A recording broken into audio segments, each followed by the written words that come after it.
Asingoa, Kontxi. Gai zerrendako lehenengo puntua da Martin Etxanizen zinegotzi kargua hartzea. Ia kredentziala jaso bidali do hauteskunde batzordeak, baita aurkeztu beharreko aitorpenak, eta beraz, kargu hartzea ingo kenduke. Hortarako, karguari zin egin behar diozu. Zin egiten duzu edo hitza ematen duzu zure kontzientzia eta horregatik zinegotzi karguaren betebeharrak zintzo beteko dituzula erregearekiko leialtasunarekin eta konstituzioa estatuko oinarrizko lege den aldetik bete eta betearaziko duzula?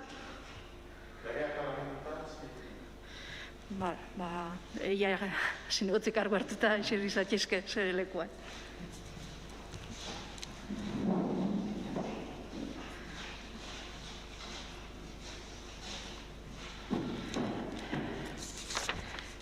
Gai zerrendako bigarren puntue da 2021ko martxoaren 29ko aktaren onarpena. Konforme zaete? Edo, bai, ezta? Bai, ezta? Bao batez, onartuta gehatzen da. 3. puntua alkatearen jakinarazpenak. Bueno, puntua aprobetxaneko nuke Martin ongi etorretxa emoteko. Badie jailebete batzuk, aixa hasieratik be, hemen zabitzela eta parte hartzen duzula hainbat maitxan, baina inguan zinegotzi kargoa hartzen duzu eta ongi etorri xamon nire aldetik.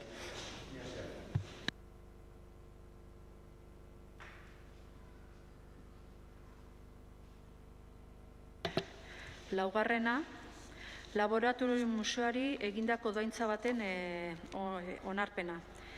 Doaintza hori egiten du Durangoko Arte eta Historia Museoak, eta proposamena da doaintza hori onartzea eta eskerrak ematea. Bozkatu egingo dugu. Gorka Artola? Alde.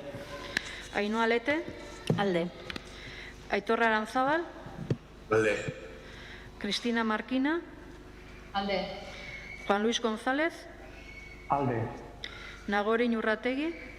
Alde. Ekaitz Aranberri? Alde. Itxasnelo Arizaristi? Alde. Juan José Asula? Alde. Maite Agirre? Alde. Jose Balander Arregi? Alde. Irune Galarraga? Alde. Ángel Murguiondo? Alde. Ester Ortiz de Zárate? Alde. Joseba Elosua? Alde. Martín Etxaniz? Alde. Alberto Alonso? Alde. Bao batez, doaintza hori onartuta gehatzen da. Zer ez badu esaten, pasauko nahi zurrengo.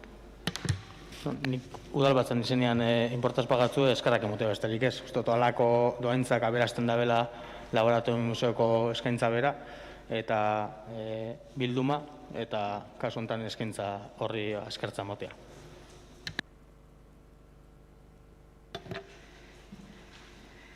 Bosgarrena, udal aurrekontuaren 2., 3. eta 4. kreditu aldaketak onartuz emandako dekretuen berri ematea. Uste 3 dekretuak bidali genizkizuen, eta besterik gabe jakitun izateko. Segingo dut aurrera, bale? 6. Etxez-etxeko laguntza zerbitzua lizitatzeko kontratazio espedientea onartzeko proposamena. Proposatzen da, deialdi egitea eta deialdi hori arautuko duten baldintza administratiboen plegua eta baldintza teknikoena onartzea. Bozkatu egingo dugu. Itza hartu lehik edot? Nahi, hartu gutxi. Bai.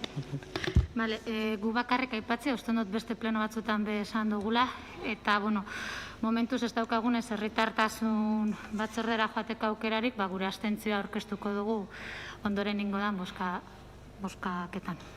Besterik gabe.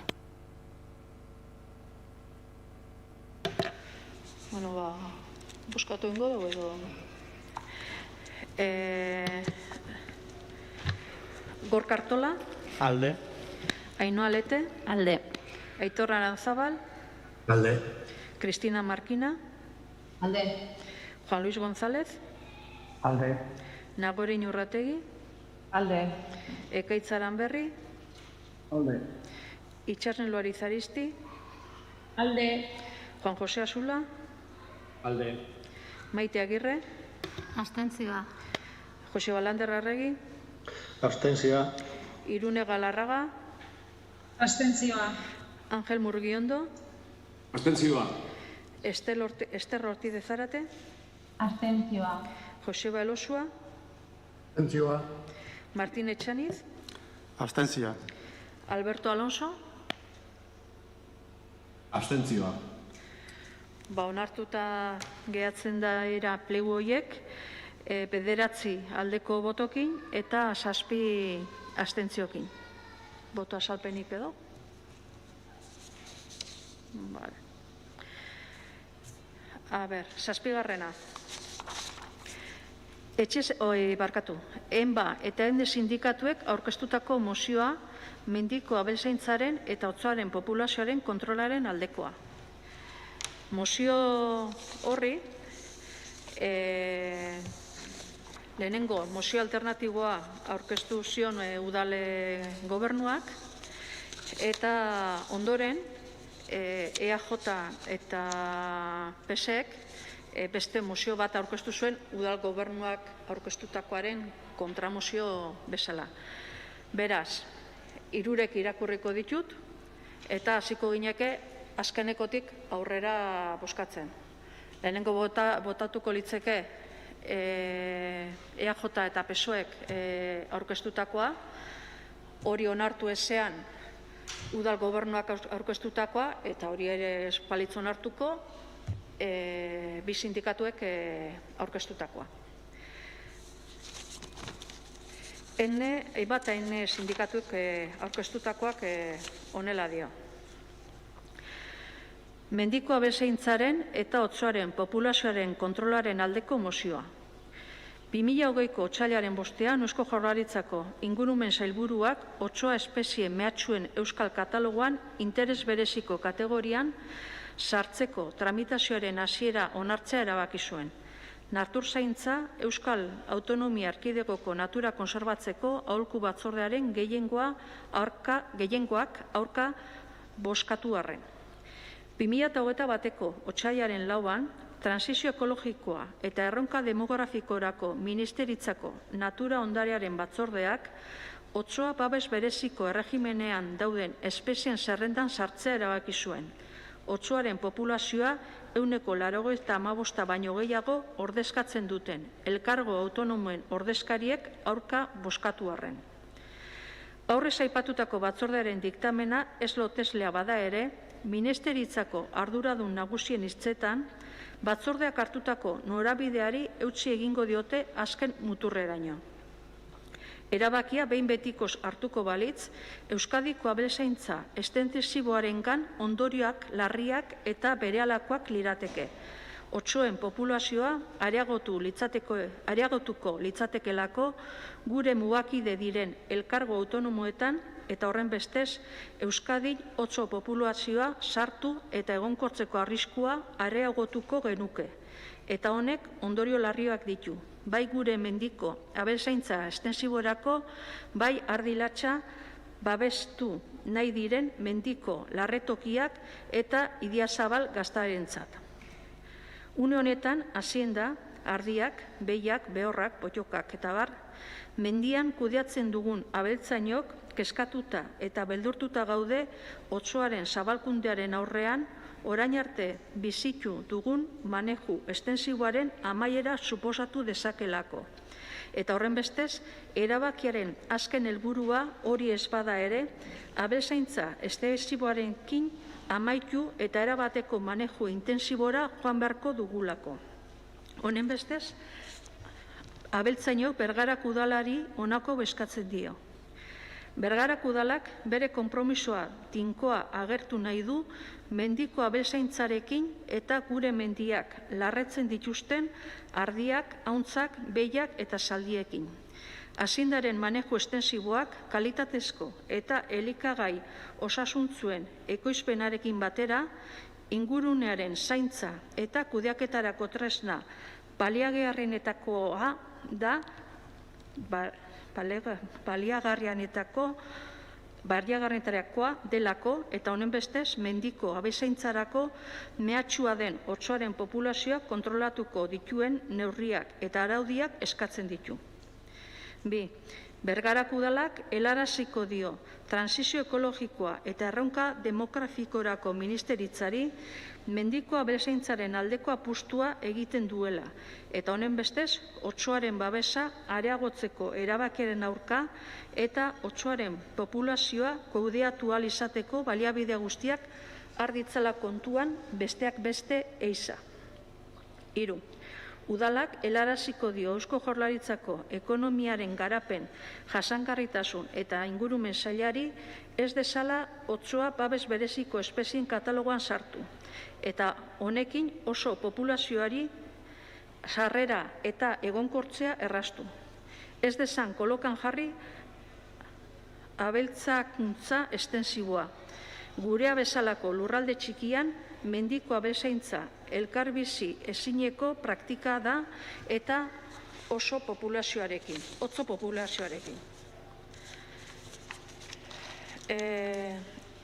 Bilduk aurkeztutako mozio alternatiboak honela dio. Izenburua do, mendiko abeltzaintza eta babestutako espezien orekaren aldeko mozioa. Enbak eta einek mozio bat aurkeztu dute mendiko abeltzaintzaren eta otsoaren populazioaren kontrolaren aldeko mozioa izenburuarekin. Udalak mendiko abeltzaintzarekin konpromiso tinkoa azaldu dezan eta horretarako otsoaren populazioa kontrolatuko dituen neurriak eta araudiak bi erakundeei luzatzeko eskatuz. Lehendabizikoa, transizio ekologikoa eta erronka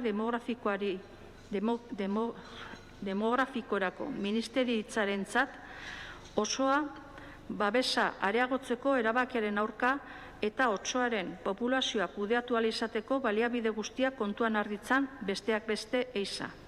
Eta bigarrena, Eusko Jaurlaritzako ekonomiaren garapen, jasangarritasun eta ingurumen sailari otsoa babes bereziko espezien katalogoan ez dezala sartu eskatuz. Otso populazioei sarrera eta egonkortzea erraztuko duelako. Mozio honen aurrean, Bergarako Udaleko Bilduko taldeak adierazten du. 1. Eusko Jaurlaritzak otsoa, Canis lupus, basa eta itsasfauna eta landarerian arriskuan dauden espezien Euskadiko katalogoan sartuta duela dagoeneko. Interes bereziko espezien kategorian hain zuzen ere. Ingurumen, lurralde plangintza eta etxebizitzako sailburuaren aginduz. 2008ko martxoaren 13ko Euskal Autonomia Erkidegoko aldizkari ofizialean argitaratua. Euskal Autonomia Erkidegoko natura konserbatzeko legeak debeku orokor hau ezartzen duela 50. artikuluan. Espezie mehatxuen Euskal Autonomia Erkidegoko zerrendan dauden espezientzat. A. Animaliei dagokienez, akabatu, harrapatu, jarraitu edo zirikatzeko asmoz baimenik gabeko edozein ekintza egitea. Debeku horretan sartzen dira animalia horien larba, kume edo arrautzak, bai eta habitaten suntsipena ere eta bereziki abiena, gordelekuena, zein ugaltzeko negua emateko, atseden hartzeko edo elikatzeko ingurunea. Beraz, orain Eusko Jaurlaritzari otsoa babes bereziko espezien katalogoan ez dezala sartu eskatzeak ez duela inongo zentzurik. Katalogo horretan dagoenetik urte bete jada igaro denean. 2. Aurrekoa kontuan hartzen badugu, transizio ekologikoa eta erronka demografikorako ministeritzari egiten zaion eskaerak ere ez duela logikarik. Euskal Autonomia Erkidegoan arriskuan izendatuta dagoen espezie baten populazioak kudeatzeko ezin baitu ehiza baimendu. Hori dela eta Bergarako Bilduko udal taldeak adierazten du. Otsoa gure faunaren harribitxi bat dela, harrapakari, apikal bat eta basoko ungulatuen eta harraparien populazioak eraginkortasunez kontrolatzeaz gain, bere populazio propioak autorregulatzeko gai dela, baita habitat degradatuenetan ere. Haziendari erasorik ez egiteko kontrol hilgarria beraz ez da beharrezkoa. Ez da eraginkorra eta kaltegarria da. Izan ere, ongi egituratutako taldeak desegiten dira, eta batez ere, baso, ungulatu, ertain eta handiez elikatzen direnak. Abeltzaintza estensiboak bere jarduera ekonomikoa ingurunearekiko, hau da, bere artzaintza eremuetan bizi diren fauna eta flora espezie basati guztiekiko erabateko errespetutik garatu behar du. Biodibertsitatea babesten lagunduz, zerbitzu ekosistemikoak indartuz eta habitatak eta pasaiak konserbatuz. NPBek ezartzen dituen ingurumen konpromisoak betetzeak dakarren bezala. Abeltzaintza estensiboak eta harrapari handiek ganadua behar bezala maneiatu behar dute, artzaintza berreskuratzeko eta prebentzio eta disuasio neurriak ezartzeko. Era berean, beharrezkoa da, beharraina harrapakin basati izatea bermatzea eta autonomia erkidegoek ingurune naturalean sarraskiak usteari buruzko araudia lehenbailen aplikatzea. Otsoa, hartza eta beste sarraski jale batzuk elikatzeko iturri garrantzitsua bai dira. Otsoak ungulatu basati gaixoen gainean egiten duen harrapakaritza funtsezkoa dela urtero haziendari galera handiak eragiten dizkioten gaixotasun infekziosoen epidemiak prebenitzeko. Otsoaren presentziak halaber, sakur feral edo abandonatuen ugaritzea saihesten du. Otsoari egotzi oizaizkion haziendaren aurkako erasoen zati handi bat eragiten dutenak. Hori dena kontuan harturik talde honek proposatzen du. Bat, Bergarako udalak helaraziko dio, transizio ekologikoa eta erronka demografikorako ministeritzari otsoa, canis lupus, babes bereziko erregimenean dauden basa espezien zerrendan sartzeko azaldu duen borondatea gauzatu dezala. Iaz, Eusko Jaurlaritzak ireki zuen bidea jarraituz. Esan bezala, mozio horren alternatibo bat aurkeztu du EAJ eta PSOEk eta hau dio. Izenburua, Euskadiko otsoaren kudeaketa plana onartzeko izapideak asteari buruz otsoen babesa eta konserbazioa blindatzeko. Bergarako udalak Eusko Jaurlaritzari eskatzen dio. Bat, foru aldundiekin koordinatuta lan mahai bat osa dezala interesa duten eragile sozioekonomikoekin otsoaren eta abeltzaintza estensiboaren arteko arazoak aztertzeko, kudeaketa plana egiten hasi aurretik.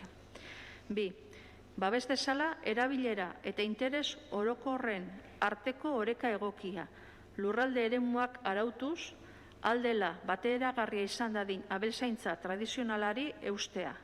Horretarako beharrezkoa balitz, habitatei buruzko zuzentarauaren 13.1 artikularen arabera, estatukideek salbuespenak egiteko aukera ezartzen duela, ezarri beharreko salbuespenezko neurriak sartuko dira espeziaren bideragarritasuna, batasunaren intereseko habitat batzuen, mendiko larreak, konserbazio egoera edo interes orokorra arriskuan jan daitezkenean.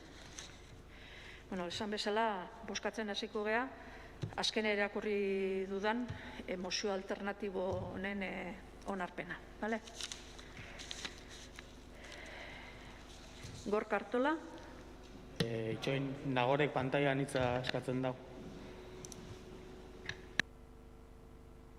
Nahiko naban pixkat azaldu gero gure botuan joango dan mozio alternatiboan, mozio alternatibo honi, bai? Orduan, pixkat nahiko ginoan adierazi, mozio honetan bi berzio darela, ez da? Euskarazkoa eta gaztelerazkoa. Oin lantzen gabitzen, euskarazko mozio honetan planteatzen den gaixa, beste bada, ez dago lotuta gaur landu behar dugurakin, bintzabet atal batian, bai? Zehazki eskatzen dana dalako, habitatei buruzko zuzentarauaren 13 puntu bat artikulua kontutan eukitzia, beharrezkoa balitz beti be. Eta artikulu honek jasotzen da bena, lotuta dago gehiago landare espeziak zorroz babesteko sistema esartziakin eta ez gaur eskuartean daukon gaixakin, bai? Gaztelerazko berzinoa ikusten badugu, hor 16 puntu bat artikulua dauka oinarrixan. Eta artikulu hau bai dator gaur eskuartean daukon gaixakin bat, ez? Otsuan gai honekin. Alabe, artikulu honek jasotzen da bena onartzeko, gure lurraldean ez gare egoeran, bai? Izen be, direktiba hau aplikagarrixa izateko, bertan, laugarren erazkinean jasotzen die babestutako espeziak hartu dadie kontutan. Eta bai, bertan jasotzen da Canis lupus, baina salbuespen batekin, eta salbuespen horietako bada, excepto las poblaciones españolas del norte de Duero.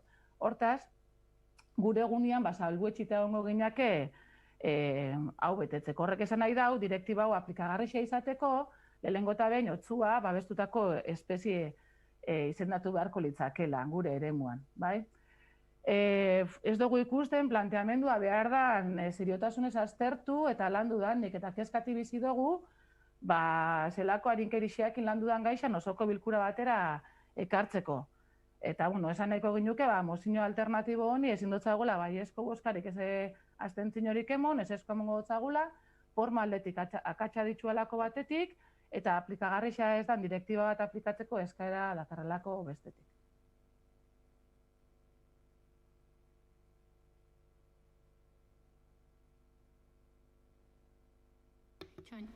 Bai, nagorek aipatu da ben akatsaren inguruan.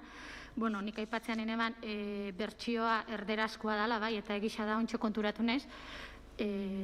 Transkribitzerakoan akats bat sortu nebala, baina egokisa da erderazkoa aipatzen da ben 16 puntu bat. Bai, egisa da, zuzentaz, horra aipatzen da benean euskarazkoan 13 puntu bat akats bat dela, bai. Pasatzerakoan, nire akatsa izan da. Beraz, hori nire akatsa izan da. Eta bestetik horra aipatzen dozunean, ez dala landu edo ez dala, gaia behar dan moduan landu, nagore, oindala 2 aste bozeramaien batzordean elkartu ginen, bai, eta han bertan hitz egindakoaren ondoren, batez zeban, badanak sindikatuek aurkeztutako mozioaren, mozioa ulertzen ginuala, eramango zala plenora, eta bertan esan aipatu EH Bilduk beste mozio bat eramango zabeinikan.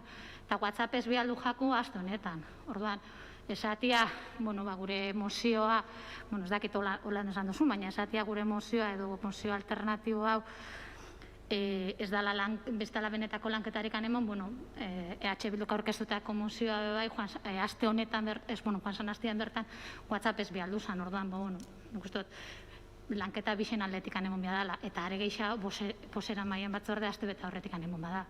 Osa, 2 aste horretik anemon bada, bai. Besterik gabe, baina akatsa niria izan da, transkribitzerakoan, bai, bertsioa erderazkoa da, niria izan da akatsa. Haina hori, hitza eskatu oso. Lanketa ez daukala, ez naban nahi esatia lanketa gure arteko lanketa, Bai, bozera maia batzordean landu zan gaixa, ikusi zan hori zeuala sindikatuen partetik, eta, guk EH Bildutik pentsatu dugu horren mozio alternatibo bat aurkeztia bialdu jatzuen, eta, horren gainean zuek alternatiba bat horre iruditzen jate posible litzakela elkarlanean beste pauso batzuk motia, baina ez da emondan, ikusten horre zuzena dela. Landu barik, mozio hori nidotu esatia, landu barik datorrela, zen ez eta hori akats tipografiko bat izan, eta, holan ulertzen dugu, baina ikusten da, pixkat, pentatze jaku, harinkeriziatxua izan lehikela, baina, hori be kontutan hartuta, 16 puntu bat, jasotzen dau direktiba bat aplikagarrixa ez dana.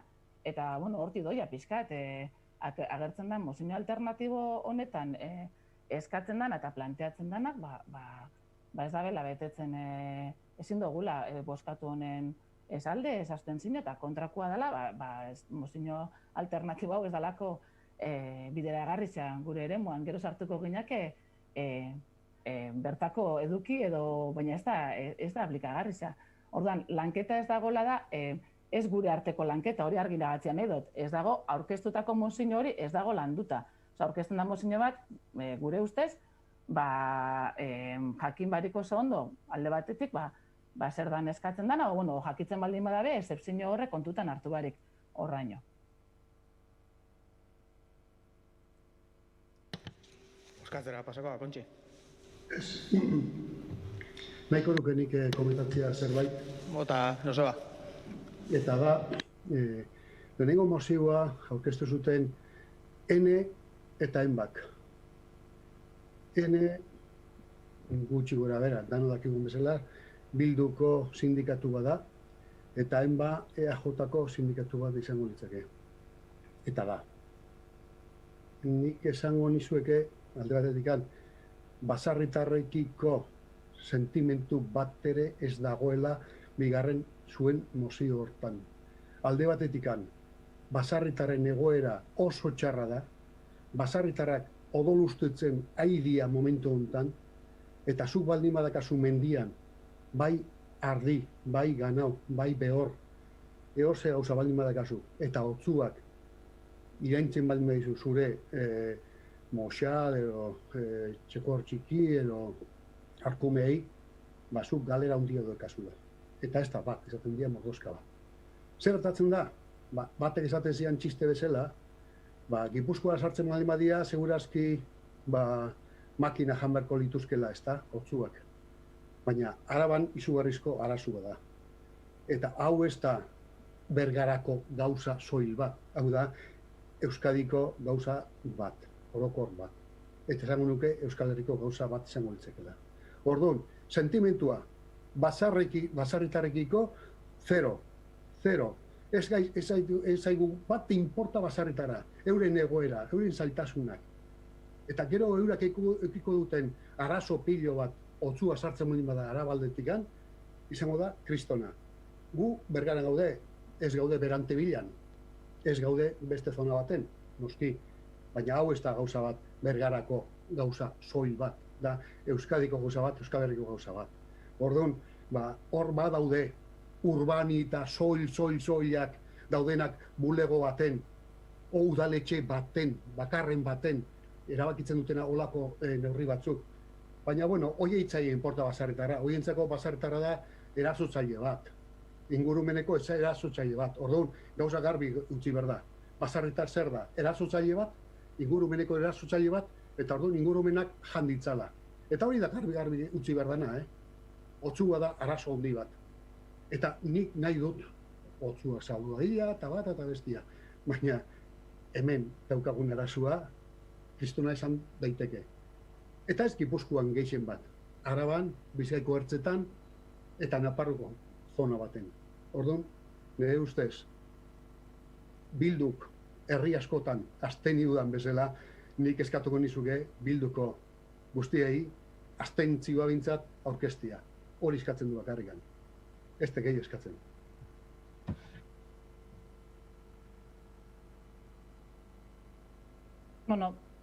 Ongen den kontramozioa hitz egiten, eta hori da ekarri duguna, ez da? Gure mozioa hitz egiten pasatzen baldin bagara, ez? Pizkate Joseba pauso mundu zulako, guk eskatzen duguna da, mozio alternatibo horretan, otzua babes bereziko erregimenean dagoen zerrendan sartzeko Eusko Jaurlaritzak egin berri daben moduan oindala urte bete eskaz. Hori da eskatzen duguna. Eta hortik aurrera, joan beharko gala ikusten, lehenengo baserritxarrakin, ez? Eta otzua babes bereziko zerrenda hortan egotiakin, zein dan orekia. Nik uste zu badakizu, ni bezain ondo, baserritxarren arazo handizena momentu honetan ez dela otzua. Izan litekela, hori da, ez liteke horretan da, baina momentu honetan badaukagu, ez, generazio aldaketa bera izaleike arazo handixagoa, edo eredu intensiboan inkorporatu biharra, merkatura atzailea handizekin baldintza abusiboak, hor badare beste baldintza batzuk, igual, baserritxarren dako askoz be mehatxua gartxagoak bienak, ez da? Eta guk eskatzen duguna, momentu honetan, gure mozioakin, otxua, babes bereziko zerrenda horretan sartzeko eskatzia, Eusko Jaurlaritzak indaben hildo beretik, eta hortik aurrera joatia gure baserritxarren dako eta lehenengo sektorian dako onena dana bilatzera, baina nik uste dute momentu honetan parekatzia eta esatia otzua babese bereziko regimenan garen zerrendan sartzia eskatzia gaitxik, zerritxarrenkiko sentimentu eza dela, iruditzejat keixegikoa dela hori esatia. Eta eskatuko neuke hori hartzia kontramozioa esaten duguna kontutan hartuta dela, zerrenda horretan sartzia. Eta lehenengo sektoriakin jarriko gineke lanian beste, uste dut, gogorrabak dien beste kontu batzuk.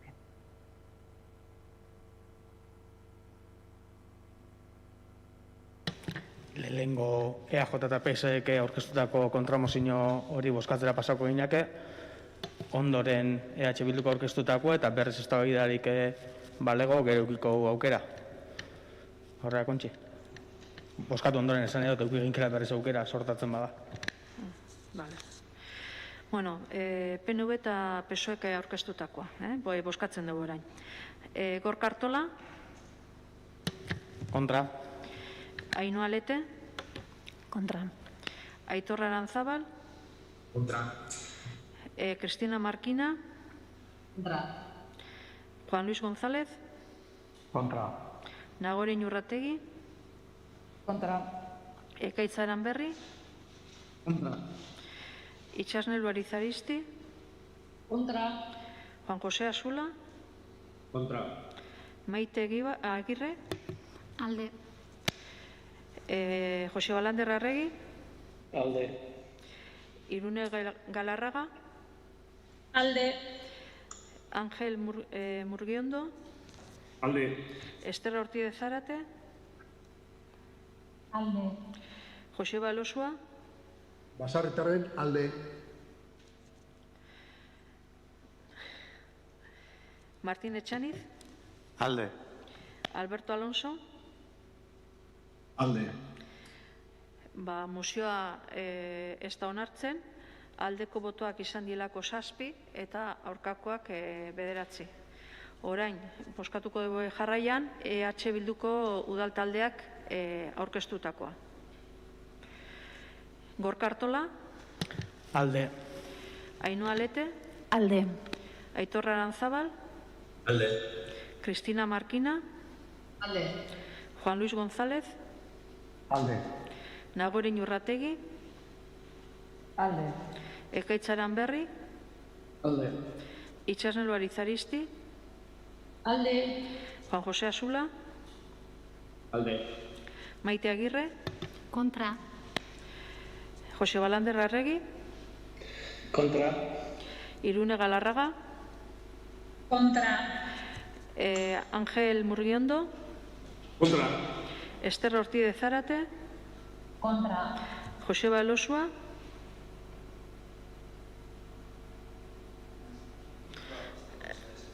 Joseba Elosua ez zaizu entzun.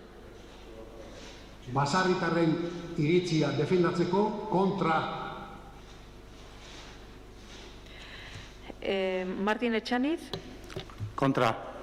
Alberto Alonso? Kontra. Mozioa, EH Bilduko udaltaldeak aurkeztutako mozioa, onartuta gehatzen da, 9 aldeko botokin eta 7 aurkakokin. Boto azalpenik edo. Inokitza. Inokitza hartzeik. Bale?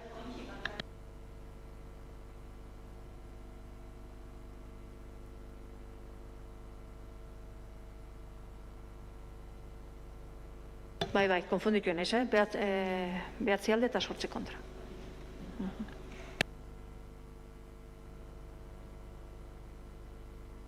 Horrengo puntora. Gai zerrendako azkeneko puntua eskara eta galderak.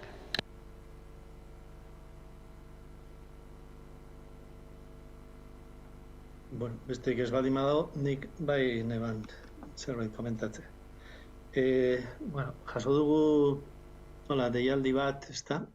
Portu komunitarioen inguruan, etzi bilera bat eitzeko, partaide prozesuan lehenengo, bilera edo puntu moduan, abia puntu moduan.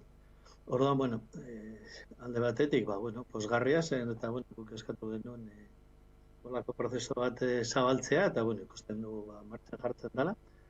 Uste dut, azkenean baita eskatu genuela, buskate gai hontan, gauzak askartzea. Eta, bueno, azten geha. Baina, bai, buskate hartuta gelditu geha ikusten, bilera horretarako ez dela bidaltzen ez gai zerrendarik, eta baita ere ez dugula gure artean, ez da, arlo politikoan, adostu zen olako prozesua izango da nau. Hau da, gure ustez, partaidetza prozesu baten, hasieran definitu behar da buskat metodologia, ez da? Zen olako metodologia erabilko dugun, eta baita ere, azken finean zein izango da prozesua. Prozesua, ze hito izango ditugu, eta baita ere, ze gauzak eingo dien prozesu horretan, ez? Zela jungo dien gauzak. Eta, jaso dugun deialdian, behintzat hortaz ez dugu ezer ikusten. Orduan, bai eskatuko nizuke gorka, etzi da hau, eta behintzat posible baldima da, jasotzea, olako zerbait, hau da, hola esan da, nora goia zen. Zaitik, hau, guk ikusten dugu biera bada hola, baina ez dakigu zertan datzan biera hori. Orduan, bai, nire ustez importantea da, hori, definitzea, zela pungo dien gauz. Eta, presgare, bi egun hauetan, zuekin adosteko prozeso bat, eta, behintzat, gauzak aurretik finkatuta esatea, geroz gaitezen hasi, eztabaida batean, hau izan behar da hola, edo hola, gure ustez, askoz logikoagoa da, aurretik hau dana definitu, eta joan bilera horietara, buskate gauza garbiak izate. Esan duzun moduan, Lander, plenuan eztabaidatu ginen gai hontaz, eta orduan behitxatu ginen, hasieratik zan asmoa parte hartze prozesua jartzea martxan honekin, aurrelan bat udal barruan inbaldin bazan be, eta orduan behitxatu ginen, nik uste dut, lehengo lana helburuak esartzea zala, eta helburuak nolabait txerritxarekin batera esartzen hastia, eta uste dut hori dela tokatzen dana, ez? Zer nahi dau jendiak lortu hortu komunitario batzukin, esaten ginoan aukere diferentiak egon lezkela, eta eredu diferentiak egon lezkela hortu batzuk planifikatzaiako orduan, eta hortatik hastea. Hori plazaratu da, konbokau da nolabait interes aukileikeen edozein parte hartzera, eta ikustenan interes horrek baldintzatuko dau bidia bera, eta horreitxik neurri handi baten, lehenengo bilera hortan nolabait helburuak definitu, helburua definitzen hasi bintzat, eta ondoren ikusi beharko da, zela planteo nahi dan, zeintzuk izan behar parte hartzailea be, eragileak onlizke, eta horrein nola eroango gaitxuen.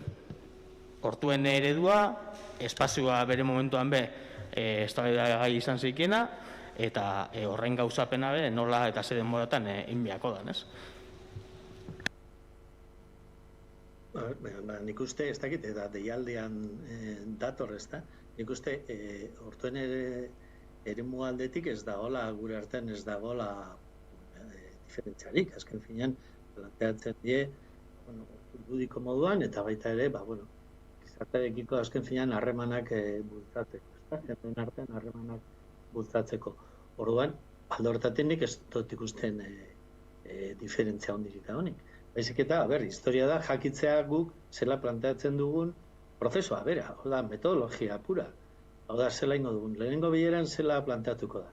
Zela harturatuko dan, eta zentzok izango dien, espero dezagun emaitzak. Hortarako zela ingo dugun. Post-it batzuk jarri paretan, edo inkesta, edo, metodologia. Hortaz ari gea, Nik uste, gero, bakoitzak igual defendatuko du, kokapen bat edo bestea, abantaia batzu dauzkalako edo besteak esan beste, baina guretzat importantena da partaidetza prozesu honetan metodologikoki gauzak garbi izatea. Ez hasteko, hola esan da, gure artean ez da baten, ez da, oin zengo du, bosketa, inkesta, altzatu eskuak, ez hori dana guretzat aurretik erlatuta da. Parte hartzen aldetik, esan nahiko nuke, aste santuan aurretik, badia, igual hilabete bat izango da ez, bialdu jatzuela, gainera EAJaren taldeko pertsona baten gehiago, 3 izango nuke, okerrez banago, Udalgo gobernutik ze plantamentu geukan ortu komunitatxoan parte hartze prozesuan inguruan. Bai, zetarako plantatzen parte hartze prozesu hori, bilera honetan, ze landuko zen. Ez dugu jaso erantzunik. Horren inguruko lehenengo erantzuna jasotzen du, ointxe momentuan pleno udal batza honetan, eta, bi egun falta diela bilera horretarako. Ez dut ustedanik, konsensuak eta lortzeko modu honena, ez? Olako lekuetan plantatzia eta olako moduan, kontu honek, ez dakit beste lan bat eskatzen dau, olako gauzak adostiak, eta nik uste dut, este mogatera landu daiela, ez?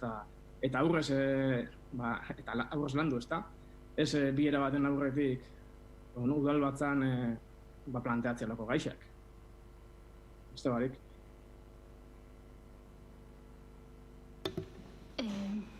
Bai, nik. Abite. Bai. Kaitzek aipatu da bena dira, eta Landerrek aipatu da bena da laburbiltzea, edo azpimarratzea nahiko nuke. Guk planteatzen duguna da, edo eskatzen duguna da, bai, prozesuaren inguruko azalpenak, prozesua zela joango da, ez? Hor momentu baten aipatu da, bilera berak bideak, bileretan zer bideak berak zehaztuko da bela, ero baldintzatuko da bela, bai, urrengo pausuak nola emon, baina nik uste dut aldez aurretikan definiduta egon behar diala, bai? Prozesua bera definiduta egon beharko litzakiela. Gero noski prozesuak berak aldaketak ekar ditzazkiela, noski, baina prozesu bat, partaidetzako prozesu bat aldez aurretikan ulertzen dugu definiduta egon behar diala. Eta gero ekaitzek aipatu da benaren inguruan. Nik uste dut guk ekarpenak aitzeko foru desberdinak dauzkagula, bat izaleke batzordea, beste bat izaleke, zuek erabilido zuen imeia, bai, egisa da, EAJ-ko diru zinegotzeri behintzat bialdu zala informazioa, baina informazio horretan ez da zehazten, ez? Gaur eskatzen gabizen hori, hau da, prozedura zein izango dan, bai? Noski bideak baldintzatuka dela, baina ez da zehazten prozedura. Egongo da bosketa bat, edo, momentua iritsita adibidez, egongo da bosketa bat, edo nola arabakiko da, ez da zehazten hori. Hau da, prozesu da bera ez da zehazten, eta hori gabiz esaten. Eta lehen hasi nahi zen esaten, ikuste dut gure ekarpenak aitzeko foru desberdina dauzkagula, bat izaleke batzordea, eta beste bat izaleke osoko bilkura, eta beste bat izaleke zuek erabiltzen dozuna. Imeien bitxartez, pentsatzen dut, ekarpenak zuek imeiez jakinarazten dozuen moduan, gure aportazioak aitzeko erosin foru guztiak sabelik dauzkagula, pentsau nahi dut, edo prentsaren bitartez, hori uste dut gure erabakixa dela, baina hemen gabizena eskatzen da prozedura hori, ez? Ulertzen duguna, gutxi gora bera, zehaztuta aukiko dozuen hori, gurekin konpartidu ez dana, hori da eskatzen gabizena.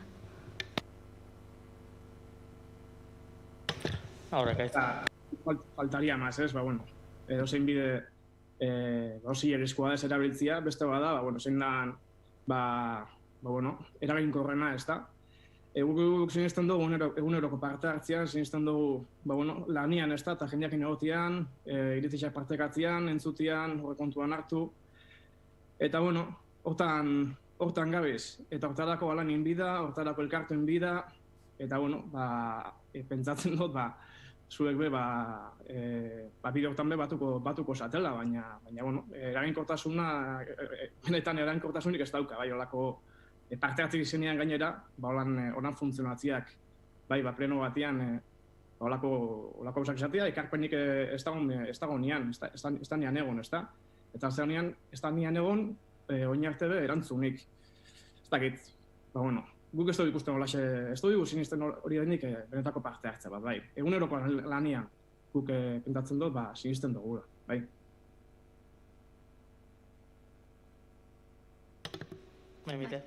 Bai, behitu erabat adosgare horretan, Kaitz, posgarriza da, parte hartze horretan gupe ez du sinisten. Zuk horra aipatu dozu, ez? Egunerokotasunean, elkartzeko, elkarren artean elkartu eta biltzeko eta lanketa eitzeko, horretan sinisten dozuela. Gu bai, orduan gonbidapena bialtzen dutzuegu, zuek lan zau duzue, zuek hasi duzue partaidetza prozesu hau, bai, eta partaidetza prozesu hau hasi duzue oposizioari e-mail bat bialduz, eta e-mail horretan zehaztasun gutxi batzuk zehaztuz, porque azpimarratzen dut prozesua bera ez da diseinauta, ero, guk bentsat ez dugu ezagutzen, gurekin ez da konpartidu, orduan, gonbidapena itzen dut, zegu bai berdinean sinisten dugu, partaidetzan sinisten dugu, eta elkarren arteko lanian, orduan gonbidapena itzen dut, urrengoan, enbede e-mailez bialdu prozesua deren, azalpenaren zati bat, igual prozesu bera osotasunean, bilera baten, ero batzordean bertan, azaltzeko, batzordea be pasau da, eta batzordean be, ez da, lurraldetasun, ez dakit ze batzordetatik joango da, baina, batzorde bat pasa da, eta bertan bez da saldu, baina aparte bilerak etzeko bepres gare, orduan, zuk aipatu dozun elkartzeko predisposizio hori badakagu, orduan, urrengoan e-mailez biharrian, konbukau, eta guk ez daukagu inungo arazorikan prozesuak lantzeko, eta eztabaidatzeko, eta adostasunetara iritsi behar bagara, iristeko, eta bestela, bintzat, eztabaidagune bat aukitzeko.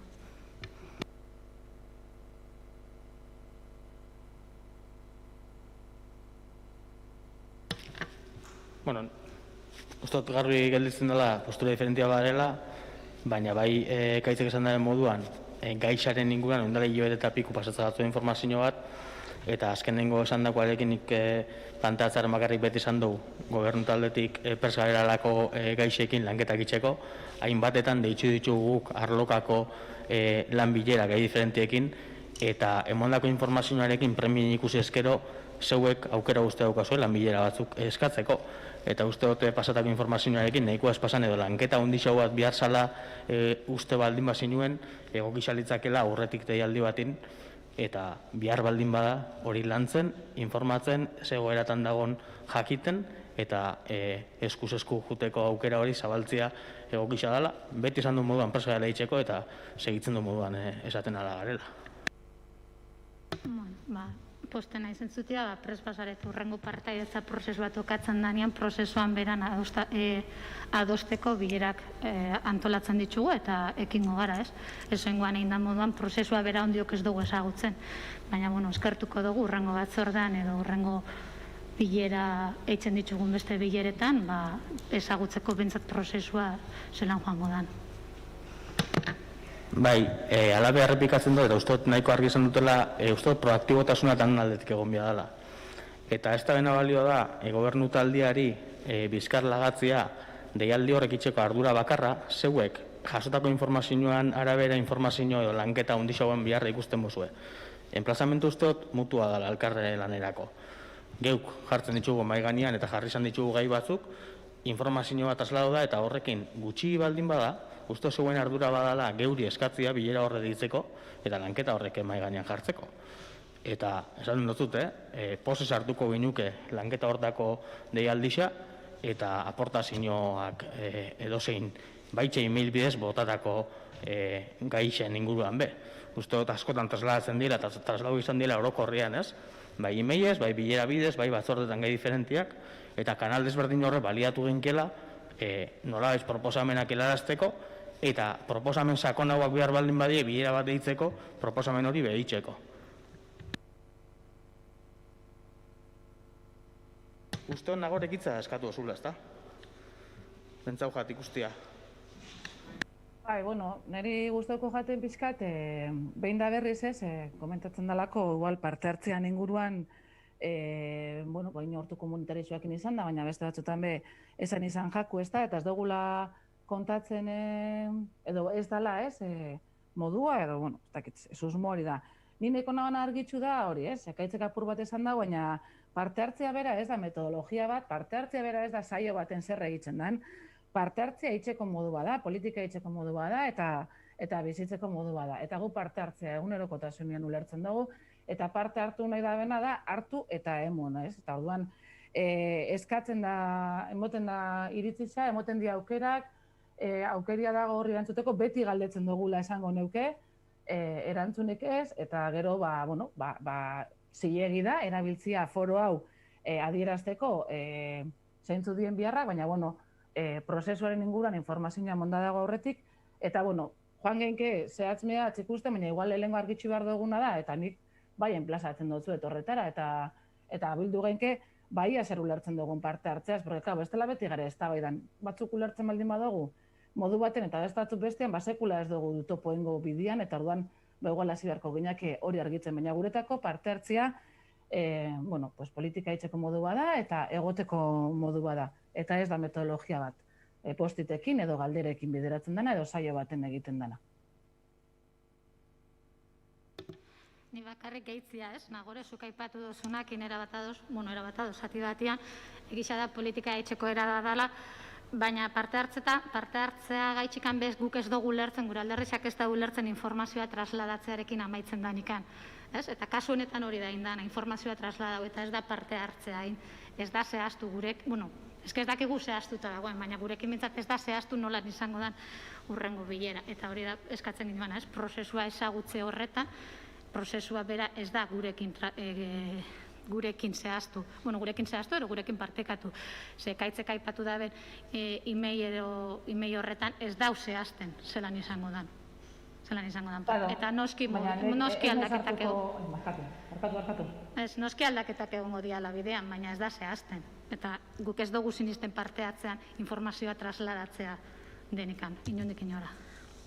Badakizugu ez dugula informazio trasladua ulertzen parte hartzea, eta ez nahi sartuko eztabaida baten adibide konkretu honekin, baina bialtzen jatzu guenean informazioa, eta ez kasu honetan bakarre, bestatzutan bebai, informazio hori bialtzen da konpartitzeko eta zuen iritzia jasotzeko, eta galdetu itzen da, zein da zuen iritzia. Ez baldin badago erantzunik, ulertzen dugu, o ez dagoela iritzirik, o ez dala nahi iritzirik emon, edo ez dakit, eta gero iritzia jasotzen dugu, beste foro honetan zilegi da, egiteko modu bada, eta egiteko modu hori baldin bada, holakoa da. Baina, informazioa bialtzen danean ez da bialtzen jakitun izan zaitezten, baizik eta zuen iritzia eskatzeko, eta prozesu horretan urratsak elkarrekin emon ahal izateko nahi baldin bada. Eta, hori ze, emaila ez da bakarrik informatzeko, baizik eta zuen iritzia jasotzeko, bebai, eta hortik aurrera nahi dugun moduan elkarrekin lana itzeko. Nago batera dozurekin aspektu baten. Nik uste, partaidetza ados egon da, azken finean, politika itxeko era bat izan daitekela, eta guk sinesten dugu hortaz, baina baita ere, finkatu duen behar die gauzak, zela gauzatzen dan, partaidetza hori. Eta nidak idanez, edozein erakundetan, bai plan estrategiko bat itxerakoan, bai enpresa baten, bai elkarte gastronomiko baten, hori dana bilerain baino lehen hau, jendeak badaki buskat ze arauak izango dien. Horra, guk eskatzen duguna, da hori, zela jungo die gauzak, gu ez gare partaidetza kuestionatzen. Gugarreko planteatzen, zela jungo dien gauzak, eta nik lehen esan dut hau. Eta ez dut uste, inungo erakunderik, eitzen dula, holako prozeso bat, jakin gabe, zeintzuk izango die arauak. Zein izango da, metodologia, partaidetza eitzeko. Era ordenatu, eta nik esango nuke koherente batekin. Ez bestela, bakoitzak juten da ara, eta bakoitzak esaten du berea, eta punto, zela iristen gehadostasun batera. Bai, garbi dago, urrengo saioa, badakizuko oso ondo, ez dala izango joan eta bakoitzak retan nahi da bena. Hori antolatuta dago, zehaztuta dago, metodologia batekin, eta saio horri etekin ataratzeko. Baina, esan daren moduan ekaitzek, azte santu aurretik, partekatu zan zuekin proposamen batzuk, ez da ekarpenik egon, orduan,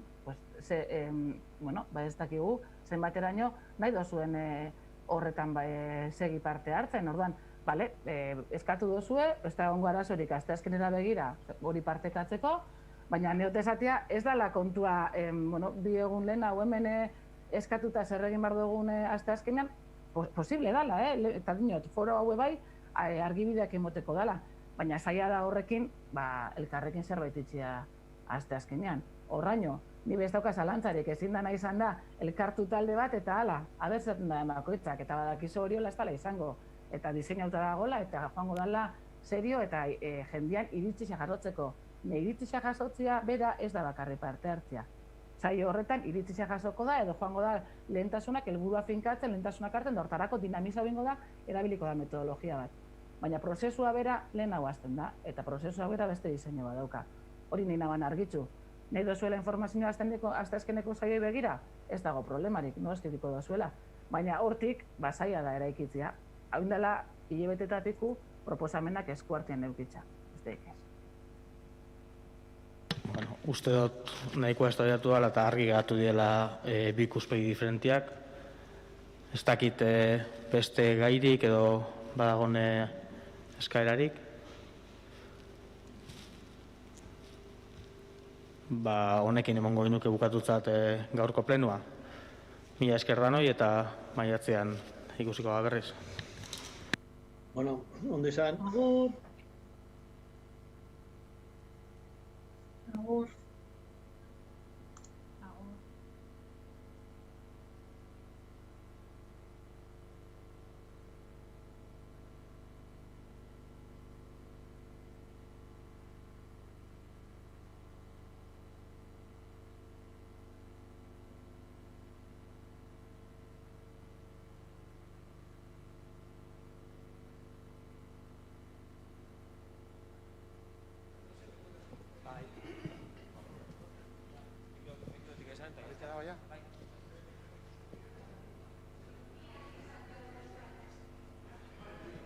Nik uste diote soldata, o sea.